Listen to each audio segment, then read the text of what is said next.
Nah, jadi nanti siang nih rencananya saya mau ajak keluarga makan-makan. Kamu ada usul nggak kira-kira kalau makanan yang seger-seger itu apa ya Zain ya? Kamu mau yang western atau Indonesia?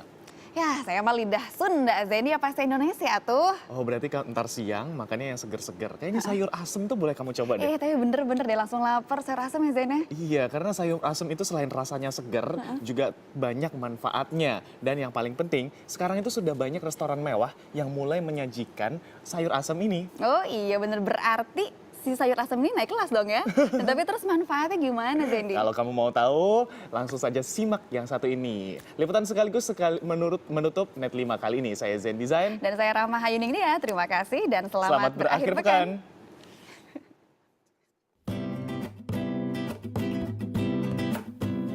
Siapa yang tak kenal dengan sayur yang satu ini? Rasanya yang segar membuatnya tak hanya sebagai pelengkap nasi, tapi juga sudah menjadi menu wajib di sejumlah rumah makan tanah air. Ya, sayur asam atau biasa masyarakat menyebutnya sayur asem. Isi sayur asam yang mudah didapat membuatnya mudah dijumpai terutama di daerah yang mayoritas warganya berasal dari suku Betawi, Sunda, dan Jawa. Sayur asam berisi aneka macam sayuran, mulai dari buncis, nangka muda, melinjo, labu, kacang panjang, hingga jagung. Bisa juga ditambah sayuran lain sesuai selera. Dan yang membuat rasanya menjadi segar sekaligus menjadi bahan utamanya tentu saja asam. Jenis sayur asam pun bervariasi. Ada sayur asam Betawi yang berkuah bening dengan menonjolkan rasa pedas.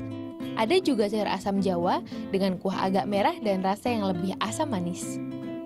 Cita rasanya lebih light, sayur asam Betawi asamnya samar-samar aja karena memang pakainya asam muda. Sementara kalau Jawa Barat ada penambahan ulekan-ulekan, misalnya kayak ulekan kacang ya.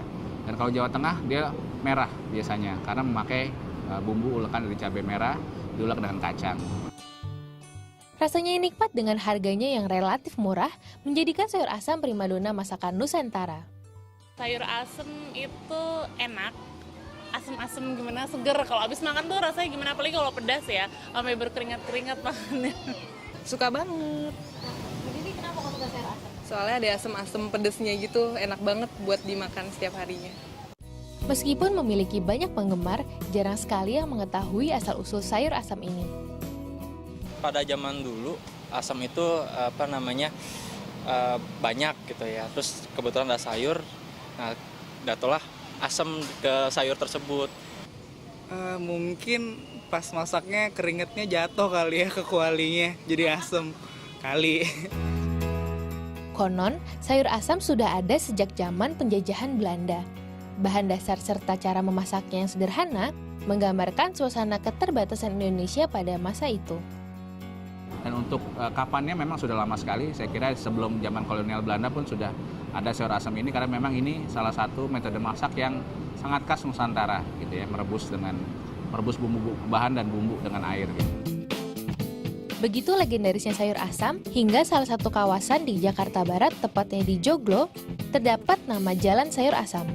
Entah kebetulan atau tidak, di sepanjang jalan, hampir semua rumah makan menyediakan menu sayur asam seperti warung makan 99 ini. Selain nikmat, sayur asam yang berisi aneka sayur mayur dan kacang-kacangan ini ternyata mempunyai banyak manfaat. Sebenarnya kalau dilihat kandungannya lebih banyak sayuran, dan sayuran itu merupakan sumber serat. Manfaatnya bagi kita sebagai sumber serat itu kita mendapat pertama asupan serat, kemudian dia mengenyangkan. Serat itu kalau kita makan dalam jumlah banyak mengenyangkan, kemudian rendah kalori. Kemudian di sayur asam itu juga seringkali orang tambahkan kacang. Kacang ini merupakan sumber protein. Proteinnya memang protein nabati, dan protein nabati juga ada manfaatnya, tetap baik. Kacang banyak mengandung asam lemak, asam lemak omega 3, omega 6, itu kita butuh. Meski sayur asam relatif aman untuk dikonsumsi setiap hari, bagi penderita asam urat, sebaiknya agak berhati-hati dengan kacang melinjo yang ada di dalamnya. Nah, biasa melinjo ini adalah asam uratnya, kandungan purinnya tinggi, nanti akan diubah menjadi asam urat. Jadi kalau misalnya pada mereka yang asam uratnya tinggi, melinjonya bisa jangan dimakan atau disingkirkan. Kini, sayur asam telah naik kelas, tak hanya untuk kalangan menengah ke bawah saja, tapi juga untuk kalangan atas. Buktinya, sayur asam menjadi salah satu menu andalan restoran yang berada di kawasan Cikini, Jakarta Pusat ini. Harga yang ditawarkan pun cukup fantastis, Rp93.000 per mangkuknya.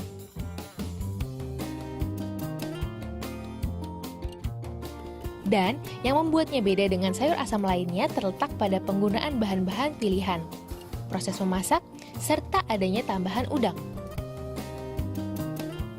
Dan cara proses memasaknya itu sayur asam tidak kita campur-campur seperti kita bikin di rumah atau di tempat-tempat yang lain, tapi satu-satu kita rebus sendiri-sendiri, kemudian kita rendam dengan air dingin supaya warnanya keluar aslinya. Harga yang relatif mahal ternyata sepadan dengan rasanya. Para pengunjung yang sudah mencicipi sayur asam Oasis rata-rata puas dan berniat mencicipinya kembali. Yang jelas makanannya enak, sayur asamnya sangat enak di sini. Ya. Bahkan mungkin menjadi menu Nusantara yang dikenal dan disukai masyarakat dunia. Tiffany Alhamid, Fitria Diangga melaporkan untuk NET.